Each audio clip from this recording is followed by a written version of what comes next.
Opaimar ezinezkoa da, bidazo itzulia eskapatu zaizu, baina podiuman zaude. Hori da, gaurgo eguna oso gogorra izan da, mila esker taldeari kristolan egin duela gaur, Unai Ramosek podium hau berea da, Erlaitzen Aldapangoratan nik ezin duen eta bera kriston lana egin du niri sentsazio bueltatzeko eta lana egin dugu ikaragarri biek erreleboka meta iritsi arte eta beraren eta taldearen guztiaren esker podiuma lortu dugu. Zabera magenekien Erlaitz oso gorra dela.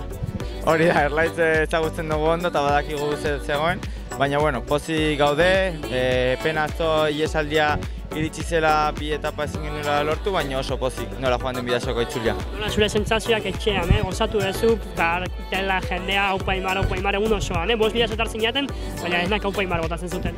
Hori da, kriston egunak izan dira, nire memorian, egunero entzuten nuen nire izena, gaur Erlaitzen gora ere azkeneko zatia bakarrik entzuten nuen nire izena, ezin nuen ez da nire respirazioa entzun, baina beraien esker podiuma lortu dut ere.